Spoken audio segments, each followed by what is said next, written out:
welcome to the First Unitarian Church of Salt Lake City. I'm the Reverend Dobbins. I'm the assistant minister of this congregation, and I'm so glad to see you all on this gorgeous day.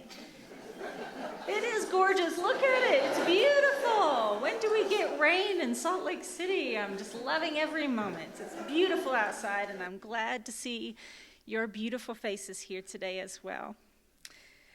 If you're visiting with us, you are our honored guest, and we're especially glad you're here. I think you're going to like it. If you will, stop by the welcome table just through this door in Elliott Hall after worship. Let us introduce ourselves, and let us get to know you a little bit as well.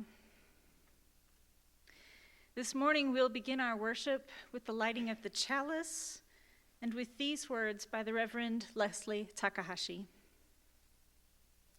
All that we have ever loved and all that we have ever been stands with us on the brink of all that we aspire to create, a deeper peace, a larger love, a more embracing hope, a deeper joy in this life we share.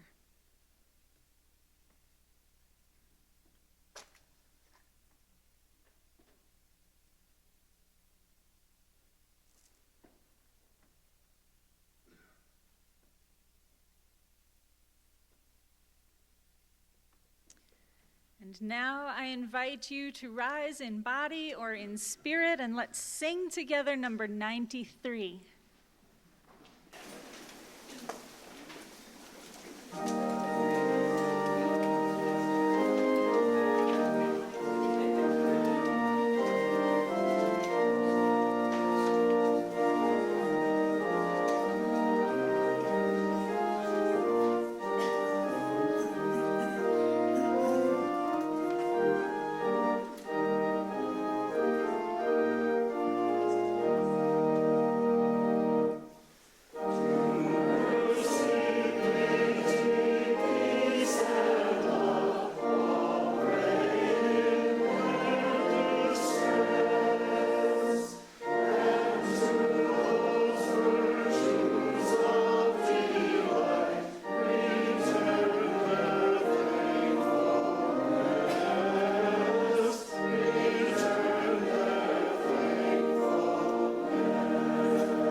The autumnal equinox has just passed us this weekend, obviously, and magic is in the chilly air.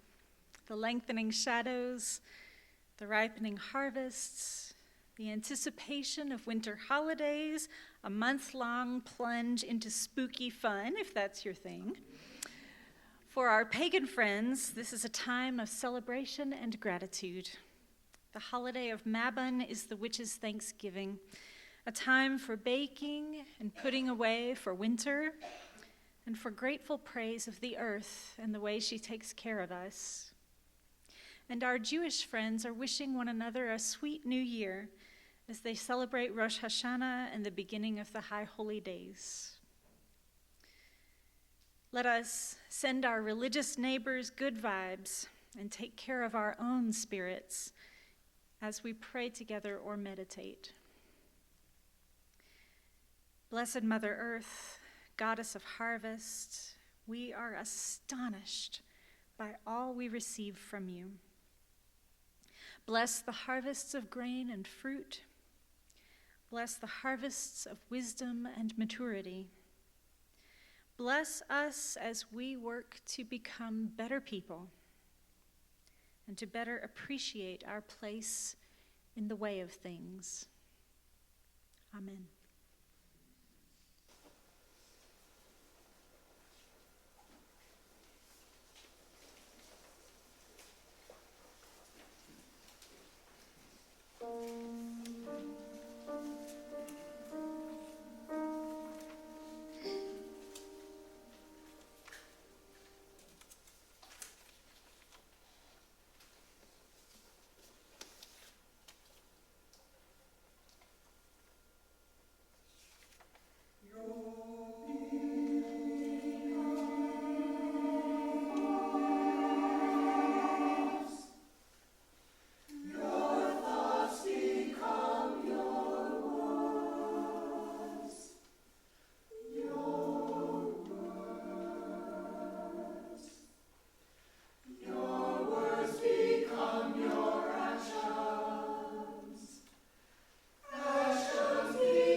Today we are remembering Mohandas Gandhi, whose life began 150 years ago this weekend. Gandhi was a devoted Hindu and a religious leader, as well as a social and political leader, drawing on his relationship with God for strength and courage. He was well-versed in Hindu, Christian, and Muslim scripture, but he had this to say about the scripture that meant the most to him. The last 18 verses of the second chapter of the Bhagavad Gita give in a nutshell the secret of the art of living. Those verses have been inscribed on the tablet of my heart. They contain for me all knowledge. Here are those 18 verses, which for Gandhi contained all knowledge. To set the stage, the hero of the Gita, Arjuna, asks the god Krishna, "What are the marks of the man who lives always in wisdom, completely established in himself? Tell me how he acts, how he talks, how he conducts himself when under attack." And Krishna replies, "They live in wisdom, who see themselves in all and all in them, whose love for the Lord of love has consumed every selfish desire and sense craving tormenting the heart. Not agitated by grief nor hankering after pleasure, they live free from lust and fear and anger. Fettered no more by selfish attachments, they are not elated by good fortune, nor depressed by bad. When you keep thinking about sense objects, attachment comes. Attachment breeds desire, the lust of possession, which, when thwarted, burns to anger. Anger clouds the judgment and robs you of the power to learn from past mistakes. Lost is the discriminative faculty, and your life is utter waste. But when you move amidst the world of sense from both attachment and aversion freed, there comes a peace in which all sorrows end, and you live in the wisdom of the self. They are forever free who have broken out of the ego cage of I and mine to be united with the Lord of love. This is the supreme state. Attain thou this and pass from death to immortality.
It's like a big breath of fresh air, choir. Thank you so much, chalice singers. Just beautiful.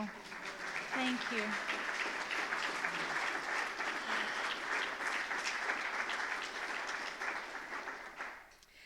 Just a couple of quick announcements before we go on. This week begins our religious education and exploration programs for adults, starting tomorrow night, the first in a series of book discussion groups with Reverend Tom, focused on the African American experience through literature. The first book is The Nickel Boys by Colson Whitehead, and if you haven't read it, it's okay, you still got like 30 hours or something to get it done. No need to register, just show up and enjoy the discussion. Then on Wednesday night, 2 great classes get underway. UU Theology, taught by myself and Christine Ashworth. It was a big success last year, and we invite you to join us for that. Or our new class, The 7 Principles and Theology. I throw theology into everything. The 7 Principles and Philosophy, taught by Derek Giersdorf. Now, for these 2 classes, we do want you to sign up so that we can make sure we have enough materials for everybody. But if it doesn't happen, it's fine. We want you there. The registration links can be found in your Torch email if you're getting that in your email, or you can go to our website, slcuu.org, click on programs at the top and then follow the links to adult education, and you should be able to find the sign-up forms there. If this just doesn't sound like it's going to work out for you, come talk to me during coffee hour and I'll help you out. You can find information about our other wonderful programs in your order of service, so I'll let you have a look at those on your own. For now, let us take up the offering to support the work of our congregation and greet one another in friendship.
I only know one terrible joke about Gandhi.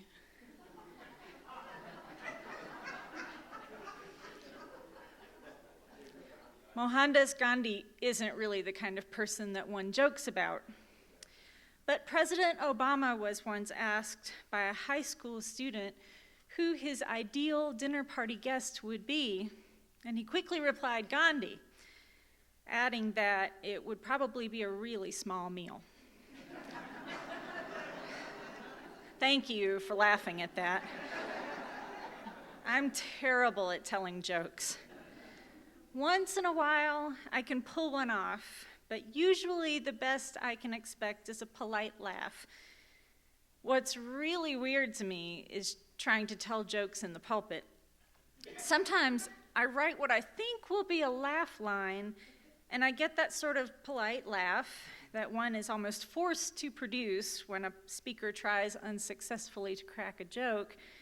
Other times, I write a line that I mean to be completely serious, and I'm surprised when the congregation laughs. It's a good thing we have two services. If the 9 o'clock crowd laughs, then I know to expect it at 11, and I can play it up a little. But at least once, the 11 o'clock crowd did not find my 9 a.m. joke funny. So I know that I have not missed my calling as a comedian, which is fine. I love the job that I have. I do a completely different kind of public speaking, but it actually has a lot in common with stand-up comedy. The most important thing that preaching and comedy have in common is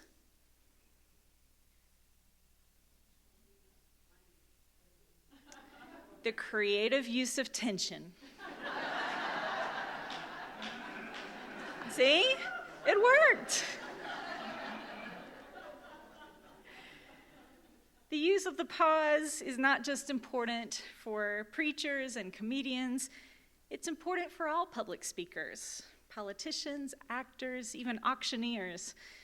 Anyone who speaks in public needs to learn timing and pacing, and as any musician will tell you, the rests are just as crucial as the notes. A skilled public speaker of any sort knows how to build tension in a room and then dramatically pop the bubble or let the air out slowly. When I thought about what I wanted to say this morning about Gandhi on the occasion of his 150th birthday, what I thought about most of all was tension. And then I thought about Hannah Gadsby. Comedian Hannah Gadsby had a lot to say about comedic tension in her Netflix stand-up show, Nanette. She dramatically uses this show to tell the audience why she's quitting comedy. Talk about tension. But before she does it, she explains how to make a really great joke and why I'm so terrible at it. A good joke, says Gadsby, has just two parts, a setup and a punchline. See, I'm more of a story person. A story, in contrast to a joke, has three parts, a beginning, a middle, and an end. A joke skips over that middle part and just brings you the tension and the resolution without the context. So Gadsby illustrates this by telling a joke about the time she flirted with a woman at a bus stop and found herself suddenly being threatened by the woman's jealous boyfriend. He was jealous because he has mistaken Gadsby, a masculine of center lesbian, for a man. When he discovers that she's actually a woman, he apologizes in a way that only a homophobe can. The telling is, as so much of stand-up comedy, not repeatable from a church pulpit, but trust me, it's hilarious. Later on in the set, as Gadsby is breaking down the difference between a joke and a story, we get to find out what else happened that night. It turns out that when the homophobic man realized that Gadsby was a woman, a lesbian, a masculine-looking lesbian woman, flirting with his girlfriend, He beat her within an inch of her life. And the kicker is that Gadsby never reported it. She never even went to the hospital to get treatment for her injuries. Now that the story is revealed, one truly wonders how on earth she could have turned it into a joke. Turns out, Gadsby wondered the same thing. Her audiences had come to expect lots of lesbian jokes in her shows, even complaining when a set didn't have enough lesbian jokes. But to compose a good lesbian joke, she always had to make it at the expense of her own dignity. What portion of her soul was she sacrificing in the name of a good laugh? Or, as Gadsby put it, I have built a career out of self-deprecating humor, and I don't want to do that anymore. Do you understand what self-deprecation means when it comes from someone who already exists on the margins? It's not humility, it's humiliation. I put myself down in order to speak, in order to seek permission to speak. And I simply will not do that anymore, not to myself or anybody who identifies with me. If that means my career is over, so be it. And here's why I thought about Hannah Gadsby and Gandhi together. Because both of these great souls refused to be complicit in their own oppression. Both of them knew how to use tension to achieve change in the human heart. And both of them knew the power of self-possession. When we think of Mohandas Gandhi, we may think of the salt marches. We think of the campaign to wear only homespun Indian cloth. Of course, we think of independence for India from British colonial rule. All these things Gandhi and his followers achieved because of the practice of satyagraha. Now, if we know anything about satyagraha, we probably think of it as a word that describes the principle of nonviolence. We Americans may connect it to the civil disobedience of Henry David Thoreau, and of course, to the American Civil Rights Movement, deeply influenced by the Reverend Dr. Martin Luther King, who went to India to study Gandhi's methods up close. But Gandhi himself defined satyagraha as self-purification. The word literally means soul force. And according to Gandhi's biographer, Eknatheswaran, satyagraha is not a method, strictly speaking, any more than love is a method. Gandhi saw satyagraha as essentially an attitude, an interior condition, which frames our relationship to the rest of humanity. Far from a doctrine of mass action, satyagraha is fundamentally a private affair that begins within the human heart and requires no followers to make itself felt. Its power is independent of number. Satyagraha is portable, like a small but powerful lamp that can be trained on any corner of life darkened by conflict or tension.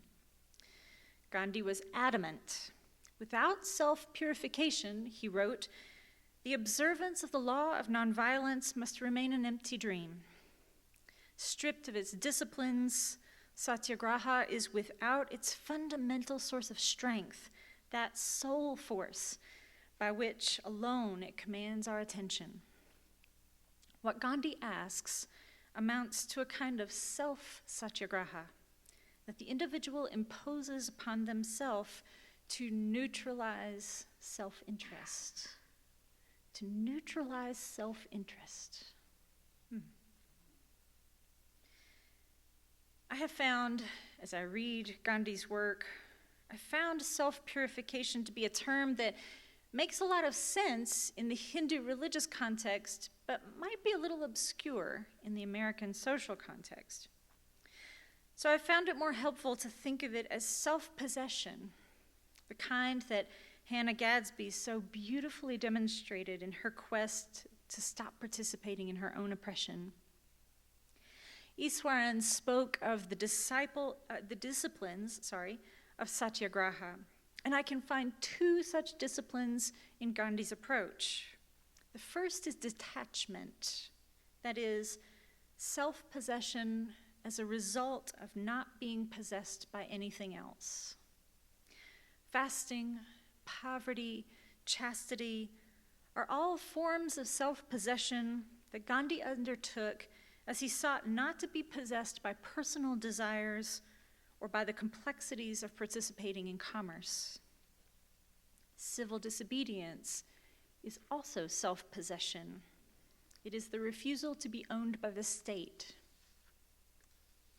The other discipline of self-possession is ahimsa, which we might think of as radical nonviolence. The awareness that one is connected to every other thing that exists engenders the understanding that to do violence to anything is to do violence to oneself. So ahimsa begins with the self, being kind to yourself, refusing to harm yourself, and then extending the definition of myself to everything that exists. These two disciplines of self-possession constitute the spiritual attitude that is the foundation of satyagraha, and they are powerful. I have a few times in my life been in the presence of a person who had this kind of self-possession, this astonishing freedom from ego that ironically confers tremendous dignity.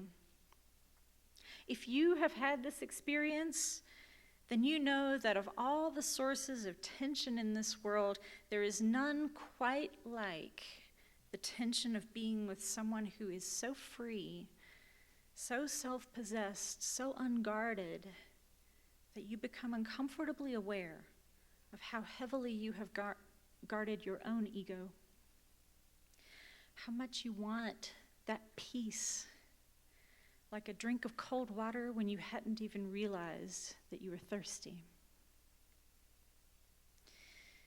Gandhi capitalized upon that tension. He bet, correctly, that if enough people could become self-possessed in this way and could simply withdraw their participation from the oppression of the colonial system, that Britain would no longer be able to stand up to the moral force they generated. The shame created in that moral tension would be powerful enough to bring down an empire. And so it did. Satyagraha still has the power to bring down empires, which is why the cultivation of self-possession is a process that appears in all the world's religions. Dr. King adapted the principles of Satyagraha to their analogs in Christianity, drawing upon the self-possession and sacrifice of Jesus, Moses, and other biblical characters for inspiration. In his famous letter from a Birmingham jail, he wrote these words, which speak of the creative leveraging of tension, nonviolence, and self-possession. You may well ask, why direct action? Why sit-ins, marches, and so forth? Isn't negotiation a better path? You are quite right in calling for negotiation. Indeed, this is the very purpose of direct action. Nonviolent direct action seeks to create such a crisis and foster such tension that a community that has constantly refused to negotiate is forced to confront the issue. It seeks to so dramatize the issue that it can no longer be ignored. My citing the creation of tension as part of the work of the nonviolent resistor may sound rather shocking, but I must confess that I am not afraid of the word tension.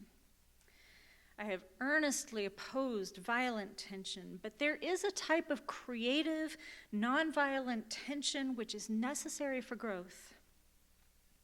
Just as Socrates felt that it was necessary to create a tension in the mind so that individuals could rise from the bondage of myths and half-truths to the unfettered realm of creative analysis and objective appraisal, so must we see the need for nonviolent gadflies to create the kind of tension in society that will help men rise from the dark depths of prejudice and racism to the majestic heights of understanding and brotherhood. But in order for satyagraha to work, the people have to realize, not decide, but realize that there is nothing another person can do to take away the dignity of their humanity. No insult to body or soul can have any effect. For Gandhi, for King, devotion to God became the catalyst by which attention could be drawn away from the hurts of dehumanization. With the mind fixed on God and buoyed by the great cloud of ancestors who came before and bore witness to the struggles for freedom, no real harm could ever come to them. Resistance then became joyful and easy, and death itself was no longer to be feared. Now, to most Americans, and to many people around the world, Gandhi is hardly a man from history, but merely a symbol, collapsed into two dimensions, both of them super holy. We picture a person almost universally described then and now as a little man, hunched over on a walking stick, wrapped in plain white cloth and wearing sandals. We picture a person of preternatural calm who spent all his time praying or spinning cotton yarn. But today, after decades of research, we know more about the less holy aspects of the personality and actions of the man called Mahatma, the Great Soul. It is widely known, for example, of the vow of chastity Gandhi took in midlife while still married to his long-suffering wife, Kasturba, who was a force in her own right and deserves much more recognition than she ever got. Less well known is how Gandhi tested the force of his resolve by having his grandnieces sleep in bed with him.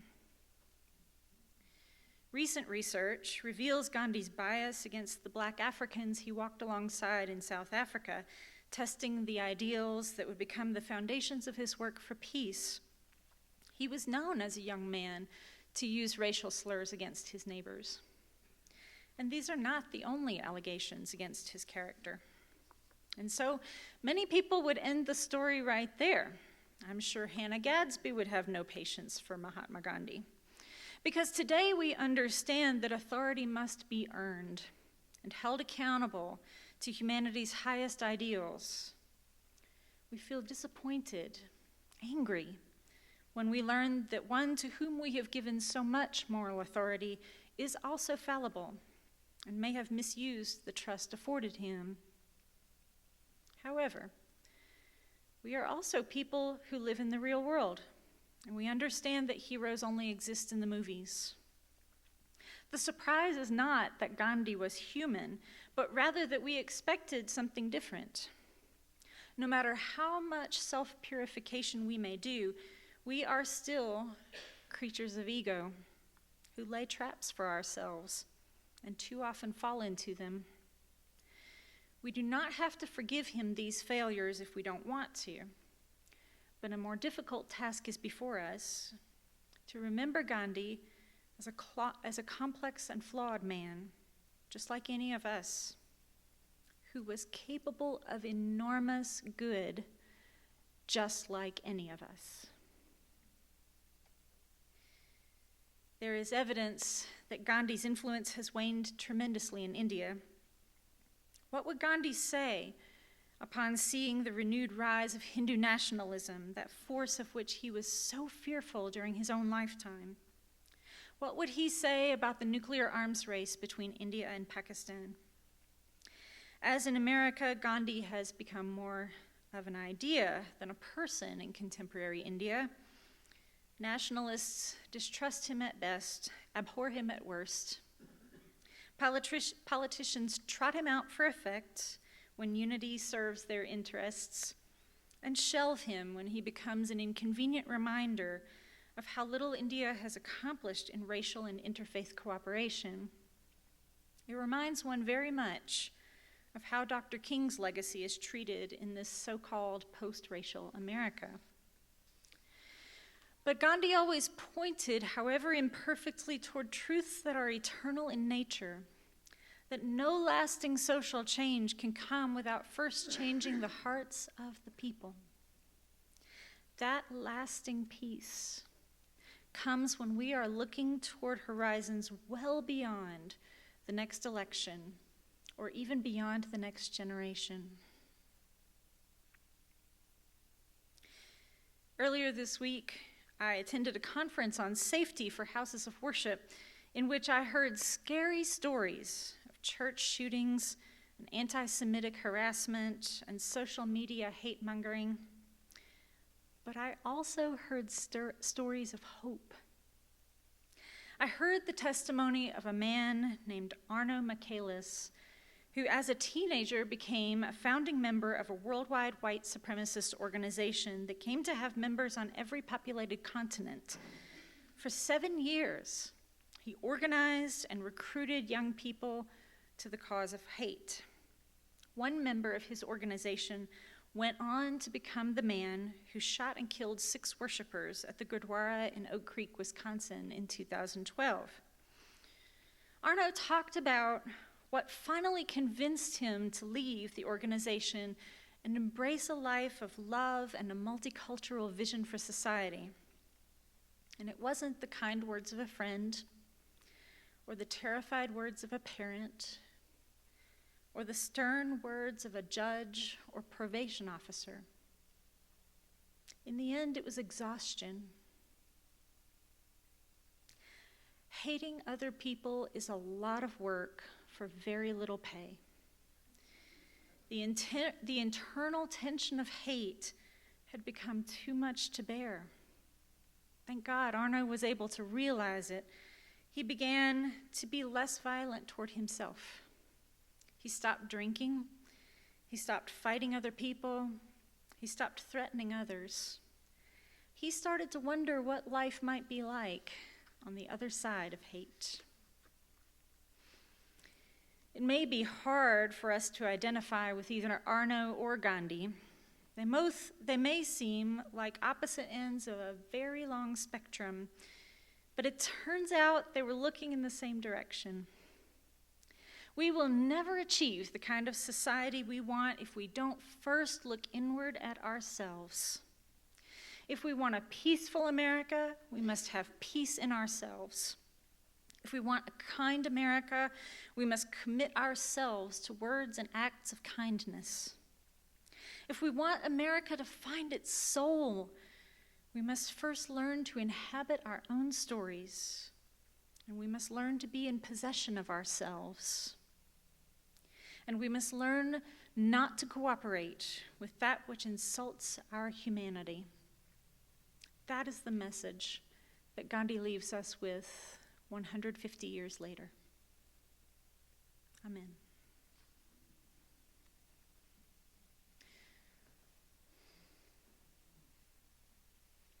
I invite you now once more to rise in body or in spirit, and let's sing together number 86.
I'll let Hannah have the last word today.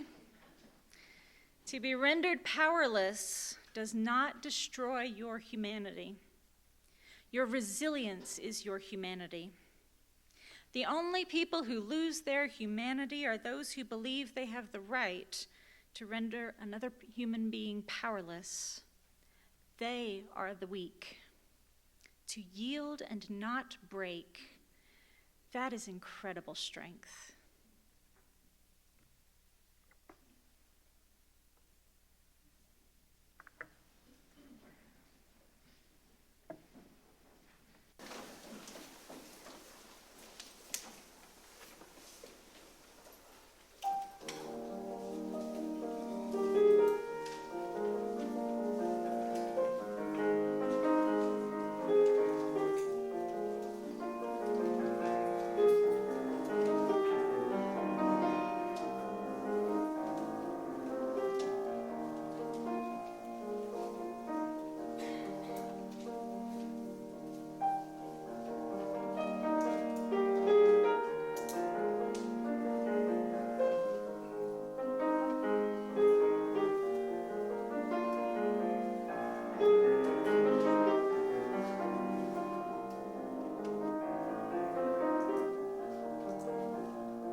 David, thank you. Beautiful music today.